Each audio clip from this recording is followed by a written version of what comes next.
U2NIVERSITY is sponsored by Marco's Pizzeria and Grill in Aston, PA. Make sure you go and try one of their specialty salads, my personal favorite, the tequila lime salad. Or you can go and try their buffalo chicken pizza. Welcome to U2NIVERSITY, and welcome our special guest, Jameer Nelson Jr. How you doing, bro? I'm good. How you? I'm good. All right, we're going to get right into it. So, basically, we're just going to start with a little bit of your high school, stats and everything here. So, you went to, if I'm not mistaken, hold on, I got this here. Haverford School, right? And you guys were undefeated in your senior year? We were, yeah. Okay, dive into a little bit of that. 30-0. I only played. I think I missed like the first 14 games. I hurt my knee. Okay. So they carried it till. They was good till I got there. We was good. Like we was good, but right. I feel like I helped them out too, and okay. we just stayed undefeated. Okay. You guys were champions that year as well. Who did you guys play that championship game? We played West Town. Yeah. That's a good school too. Yeah. Who was a senior that year? West Town, if you can remember.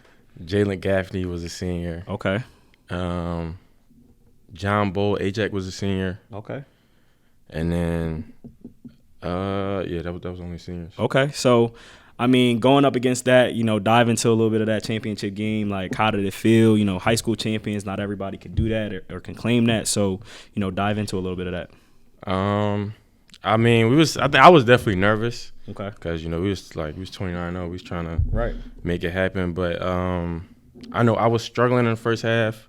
C-Ray was struggling in the first half. Christian Ray. Yep. And Jamil Brown, he was a freshman at the time. He's going to Penn State now. He had 24 that game, and he was like, okay. Yeah, I had 17, but I think I was like 0 for 9 from 3. So I was really out there. He really saved the day. So okay. Yeah. Okay. Yeah. So a big step up from the freshman that year, and then like you said, going into his going to Penn State, which is great. So let's dive into a little bit of your offers. You first attended George Washington. Now you at University of Delaware. But what other offers did you have? What were you thinking? Get into a little bit of that, like trying to choose what college you want to go to. Before GW, I was committed to St. Joe's. Okay. And following your pop. Okay. Coach Martelli was going to be the coach, and I was going to redshirt, I'm pretty sure. Mm-hmm. And then he had gotten fired, and then I was waiting to see who was going to get the job, and then Billy Lang had gotten the job, and I chose to just go somewhere else. Okay. Yeah, so that's didn't know that. You going to where your pop went, he built a legacy, especially around this area, built a legacy at St. Joe's. So, that's great, So talk a little bit about GW. Like, you started there, you went there, you felt everything out, but then you decided to transfer. So what led you to go there first after, you said that you decided to leave or decommit from St. Joe's and commit to GW? And then, what was your feelings going there? Like, what made that decision to go there other than that? I went on a visit to Georgetown and GW on the same weekend. Okay. And I just felt like at GW I was going to play more. Right. I was going to get more opportunity. And I felt like the coaches wanted me a lot. Like they wanted me way more than any other school. And, leaving, it was just I didn't feel the same love as I did my first year. I felt like, I had to leave for my career. Like I felt like I just wasn't gonna succeed there. I felt like just the way things were going, and I didn't need to be in that situation. I knew I could have went somewhere else and did something better. Right. Okay. And then leaving and you going to UD. Like, UD is basically one of the. It's only about couple schools in Delaware anyway. Yeah. Most known schools in Delaware though. Yeah. So dive into UD. What do you feel going there, and what's the atmosphere like at UD? When Coach Inglesby and Coach Phillips had recruited me there, I felt like, we had enough already to win, and just put me on top of that would have just helped the team out. Right. And just, I felt like it was just a good fit, and we had a lot of good character guys there, and it just worked out well. Right. And if I'm not mistaken, do you play with your high school teammate? Is he there with you right now? He just transferred there. Just transferred. Okay. So I saw a little bit of that. Mm-hmm. All right. So, I mean, you guys had a phenomenal year this year. And like, I'm looking at a lot of the statistics of you guys, and like, you in specific, one thing that really stood out to me, and you're their point guard, like third leading rebounder on the team, 170 rebounds on the season. Like, dive into that, like being the point guard, but being the third leading rebounder on your team. I feel like I'm pretty athletic for my size, and my dad has always told me, like, you can show your athleticism without just dunking the ball, without just trying to block shots. You could try to rebound too. Right. And I felt like I used my athleticism to rebound. It just helped me a lot. And it just, it starts off possessions, and I could just get the ball and go. I don't got to wait for nobody. So, right. Yeah. That's the best way to do it, just getting in and go. You guys is already into the flow of the offense. So that's what's up. And then, I mean, you're a little bit of a two-way player as well. Like, you were ranked 4th in the CAA, 1.6 steals per game. So, like, you show out with your athleticism, and you do the right thing with the rebounding, on the defensive boards and the offensive boards, but also get into, being that perimeter defender for you guys, or getting into the passing lanes. Like, what is that? Like, how does that put you guys up, at that next level? I think with like the dynamic of our defense, I feel like, like it was easier for me to get steals because we had so many guys that could guard, so many guards that could just guard their yard, like Kevin Anderson, Ebi Asamoah. So it just allowed me to kind of play free on defense and take some gambles sometimes, and, do certain things like that. Yeah, okay. That's what's up. And, I mean, you had 57 steals on the season, if I'm not mistaken. Tied for most in UD single season. So, like, that's I didn't even know that. see, there you go. So, like, I mean, that's amazing. So, like, and then your game high was 8 steals, against College of Charleston. So, remember that game? Can you dive into that game a little bit if you can? I remember they was just super loose with the ball, and I got a lot of open court, like plucks behind and stuff like that.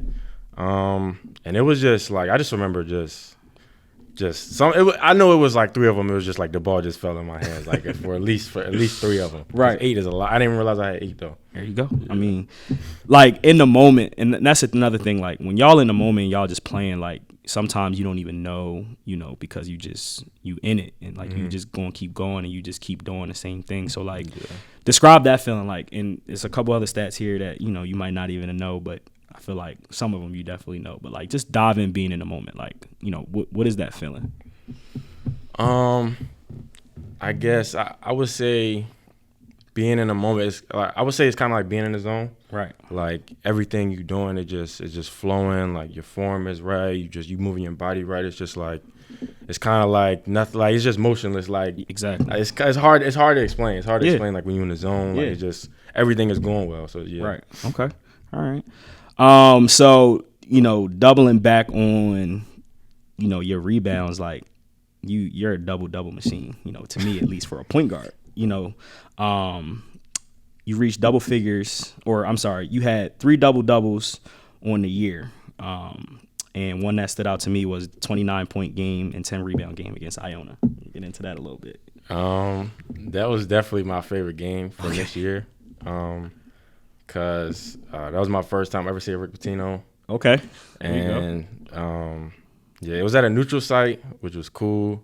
But I just remember in that game, I was in the zone. Like, my first shot was, like, a super tough shot. And I was like, all right, But I think we one of our guards was hurt, so I think it was a lot more rebounds to go, like, to have. But, I missed a bunch of free throws. I remember that. Okay. But, yeah, that was a real fun game. It's probably the most fun game I ever played this year. Okay.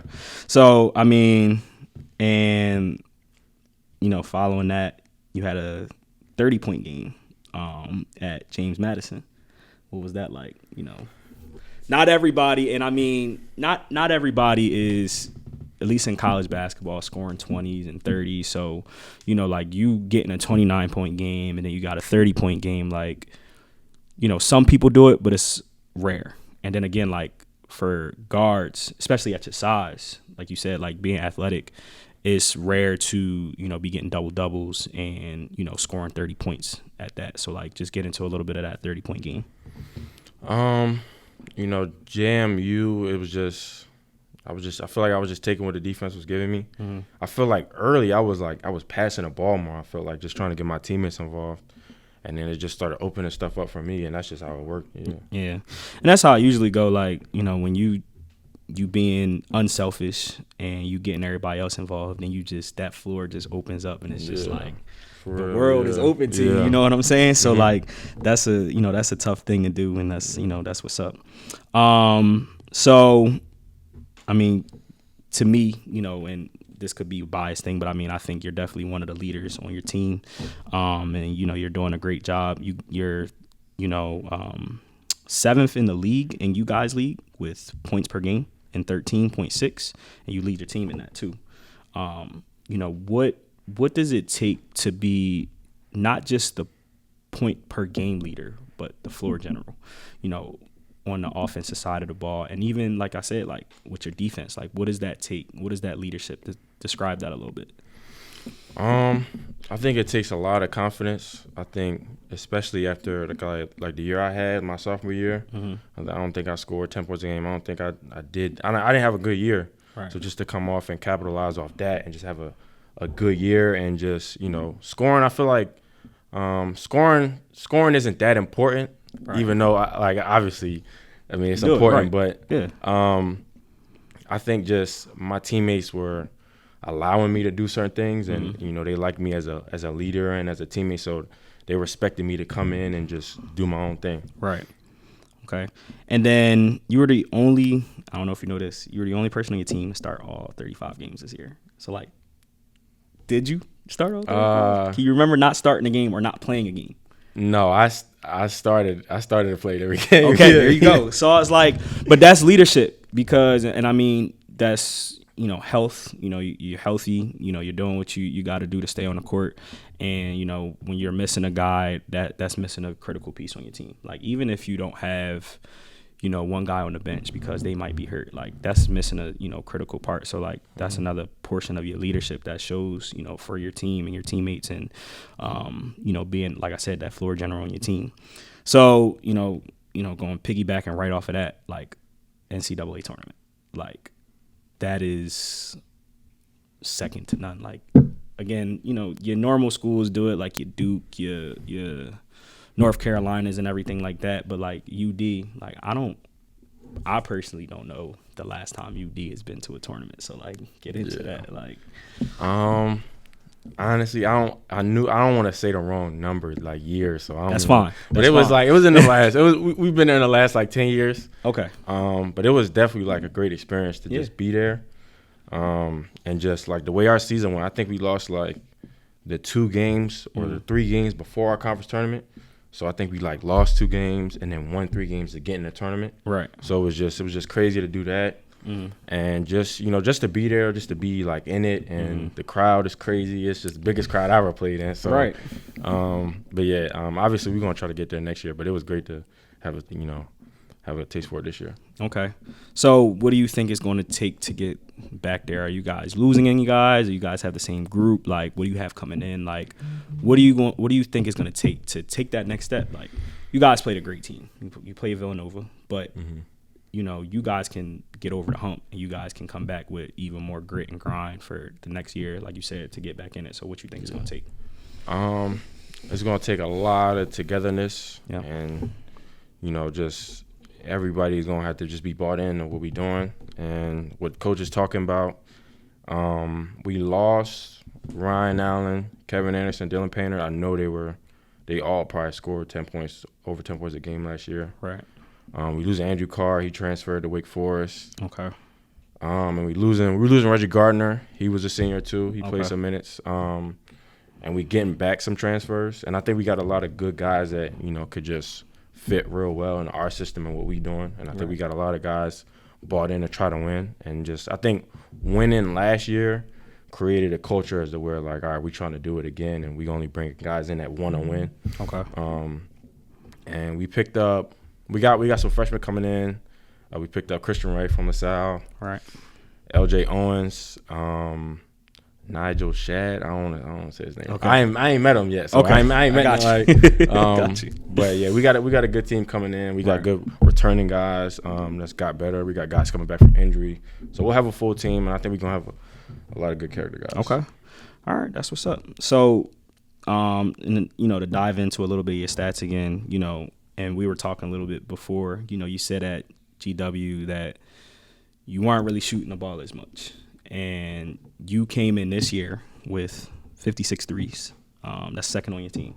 So what's that transition like? Like, I know it's a confidence thing, but what did the work entail, like, to get to that point? So after my freshman year, I went in with my dad, and we just shot, like, all close range until I got that down. Like, not even getting it down, just I had to just change my shot. Okay. So I had my elbow out. I was doing all type of stuff. I had to get my elbow in, and just it was reps and reps and reps, and it felt like forever. But it was like, and we was out in the cold doing stuff. Like I remember it was just that was just it was crazy, and he really helped me a lot, and he still helped me to this day. Right. But that jump from my freshman to my sophomore year on my shot. And then my sophomore year to my junior, that really helped me. And like transferring out that time I had between going from GW to Delaware, that helped me a lot with my shot too. Okay. So, I know you mentioning your pop a lot. And again, he's great, and I don't think he gets mentioned enough. When it comes to NBA and everything that he's done, but just dive into a little bit of that, like how much your dad is giving back to you and putting in you to get to that next level. My dad is a type guys, like, he not gonna put in more effort than you putting in. So like if I'm not going all the way hard in basketball, he not about to help me out. Like, right. But it don't even matter if I want to play basketball or not. I could be a janitor or a plumber. Like he would help me regardless. Right. And I played baseball for a while. I stopped playing baseball my sophomore year, so I focused on basketball my junior year of high school. Okay. And then I had gotten in the gym with Josh Sharkey, who's my cousin. Okay. And then my dad. Right. And they was just like cooking me all summer until that's just how I got better. And I really think that's a big way they gave back to me. Yeah. And I appreciate that, even though it was not fun. Right. But yeah, and just my dad, he'll help me out like after games, like, but it's always I'm asking for it. Like he's not gonna just be overbearing and tell me, yo, this and that. Da, da, da. Like if I want the help, he gonna be honest and be 100 with me and just give me the help. But if not, then he's not going. Yeah, and I mean, that's how you supposed to carry it. Like, and it's great to hear that, like he's not pushing it on you. Like you want it, and that's great to hear. Just from your perspective, because a lot of people, think that NBA fathers are like pushing it on their kids when you guys, like, y'all want it. Like y'all want to just get after it, and then that's just the way to go. Like just getting after it and just putting your all into it. So, I want to just ask, like, as a kid, what was it like, if you did go to those All-Star games and seeing those crowds and being a part of those crowds, watching your dad, what was that like? I was spoiled, man. I just I wish I was older to just really experience it again, but like it was just I'm grateful to even I was able to see it at that age, even if I couldn't just take everything in. But I feel like I was around a lot of hardworking people and a lot of people at the top of their professions, and I feel like now I see what that takes and see what it is, up there. So I thought it was all beneficial. You take that as motivation to get there? Yeah, I think. Yeah, I definitely think it's like I've seen what it looked like, so now I'm striving to be there. So yeah, right. For sure, yeah. So, I mean, what is it like on these off days? Like I know we was talking a little bit before. Again, like you in the gym, you working hard, but like, what are those days like? Like, what are you doing to put that work in? I'm getting up at. I'm trying to get up at 6:30 to go to the gym at 7:30. Okay. But I'm always at the gym at 7:30 lifting, and then I got class, And after that, I got a basketball workout, and then I'll try to get some free throws up or something like that because I've been struggling with my free throws this summer. I don't know why. But, yeah, like just stuff like that. Try to get in every day consistent. Right. And, you know, piggybacking off of what you said, like you in class and everything. So, like, tell me what it is being a Division I athlete and then also handling your schoolwork at the same time, because I see that you're on honor roll or you were on honor roll and everything. So, like, what is that, you know, being that student athlete at a Division I school? It's definitely tougher because, you know, my coaches and the staff, they want me to be like a leader on the team, so they want me to have good academics. Yep.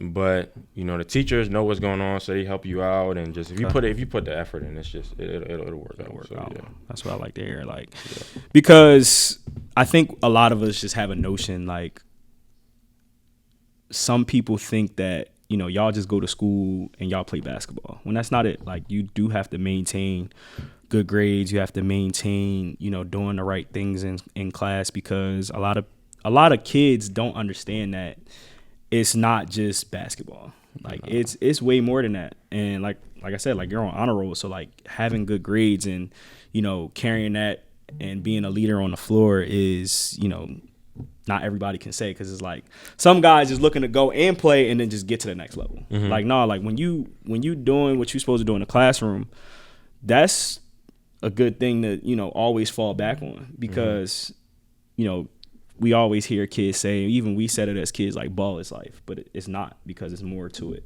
And, you know, doing what you're supposed to do in the classroom is phenomenal to hear. So, like, what is your major right now at UD? English. Yeah. What you planning on doing with that, you know, carrying it forward? I'm planning on writing stories in some way. Okay. Like screenwriting, something like that, but because I like movies. I love movies, so. Okay. Yeah, that's just something I always started doing. Okay. What's your favorite movie? Pulp Fiction. I don't think I've seen that before. Yes. I don't think I've seen that. It's old. I don't think I've seen that it's before. Old. So now I'm gonna have to go watch. So outside of basketball, outside of school, you know, what's life like? Like, what you like to do? Because, you know, like I said, it's basketball just isn't life. And what's outside of basketball like? I mean, when I'm at home, I'm just chilling. We got a dog now, so that's good.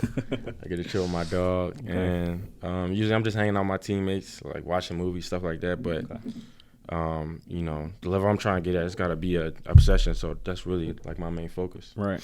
And I mean, like you said, like it's going to take that hard work, and you've been around a lot of hardworking people. So, you know, that's good to hear that you're going, you know, keep striving and keep doing what you're doing when it comes to that. Now, you know, you like doing your movies with your team and everything like that. Like, what is the chemistry like when it comes to your team? Like, what are you guys, you know, I like you said, you got some guys leaving, but building that family atmosphere, like, what is that like? I think we got a great camaraderie in the locker room. I feel like the guys we have coming back are just going to help the guy. Like, I already know Christian, and some guys probably already know some other guys. And we got a lot of good character guys and guys that really care about each other and want each other to succeed in whatever we're doing. So I think it's just I think it's gonna be my most fun year of basketball, just because of the guys we got coming in. Right. And it's easy. It's so much easier to play with guys that you actually cool with, that you could go eat with and go talk with for real. So yeah. And I mean, you know, I've been catching up on a book from Coach Calipari, and he would always talk about how he would just bring guys over to the house and just build that team chemistry, because it's important, because it's more than just you guys on the court, but it's a family thing, and you guys want to develop that team atmosphere, that team camaraderie, and that family atmosphere, because your relationships can take you far, you know, with people. And it's always a great feeling, and that's what I try to do with my guys. Like, it's bigger than just, like we said, it's bigger than basketball. It's like those relationships is going to take you much further, and then you just never know who's going to do what. You know, you could always have that brother that, you know, might do this or might do that, and, you know, you could always fall back on that person. And our head coach here at TCA talks about holding the rope. I don't know if you ever heard that acronym, holding the rope. Like, basically, you know, if you hanging off a cliff and each guy on your team has a portion of that rope. Can you trust everybody to hold on to that rope? And if you can't trust one person, that means that you're going to fall. You know what I'm saying? So, like, holding the rope, and I always preach to my guys, hold the rope when times get tough and when everything like that. Like, you always got that person, you know, to fall back on. You know, just a couple more things. We want to dive a little bit back into the basketball stuff here. So you've reached double figures in 26 games. Like I said, you know, you average 13 points a game, and we talked a little bit about the scoring. So, you know, what is it like to, again, like, take that next step into the scoring? Like we talked about, you shooting countless days and being in those cold nights, but like, what is it like outside of that? Because it's more than just, of course, shots and dribbling, but in the gym, like, you got to push through sometimes. So like, dive into that hard work aspect a little bit. It's just consistency, just like consistency with how you shoot, how you approach workouts every day, how you approach the day for real, and just if you're not doing it consistent in the off season, you're not going to be able to consistently do well in the season. Right. And I think that's one thing I learned just about consistency. Like, you gotta, like, my approach and just how I'm carrying myself during the game and just stuff like that. Because I only scored double figures 26 of the 35. Okay. So it's like, it's always room for improvement. Right. All right. Last thing here. I ain't gonna keep you too long. So what is it like having a dad that played in the NBA? Outside of the All-Star games and outside of, like, just getting to experience the crowds and, getting to experience other NBA players. Like, what is it like, to have your father be an NBA player? I think it's crazy to see how people embrace him for stuff he did on the basketball court. And it's just, people asking for pictures and just stuff like that, and people telling me this and that. It's just crazy, like the trail he left for me and, my sisters and stuff like that. Like, everybody will always know me as Jameer Nelson's son. It is what it is, but I'm grateful for that. Like, I'm super grateful for that because he created that. Right. Yeah. I'm super proud of that. It's crazy too. I've known him for always giving back. The Jameer Nelson Foundation, and he did the camp. And I was actually a coach at the camp a couple years ago. And, like, also that giving back aspect. And like you said, he gives back to you and what he does for you guys. But, like, even him talking to those kids the one time I was there, it was just like him just being there for the kids and making sure that those kids is doing what they supposed to do on that court. It's great to see that. So, can you dive in? Have you ever been to any of the camps? Yeah, I was at – actually, yeah. I was at one. Okay. And I thought it was, it was definitely cool. He was talking to the kids. They was a little young, but I feel like he still kind of got his message. And I feel like every time he talks to kids, like, it's like he talking to me. Like, but yeah, just, he always gives the right message, and he's always 100% with everything. That's one thing I could never take away from him. Right. Yeah. All right. I mean, that's all I really got for you. I do have, one little quote to read for you to take with you and everything. I am a big person of, just giving you guys some game and keeping you guys going, because you never know what people could take with them. So being the best means engineering your life so you never stop until you get what you want. And then you keep going until you get what's next. And then you go for even more. So, like, don't stop. And you already know not to stop, like, with the people that surround you. But it's more than just carrying, your last name, but it's you going for you. You know what I'm saying? And I didn't want to get too much into your dad, but, you are because who you are. And that's why, I brought you or tried to get you here because I want to get to know you and dive into a little bit of you. So keep doing what you're doing. Keep excelling. I hope to see you guys in the tournament.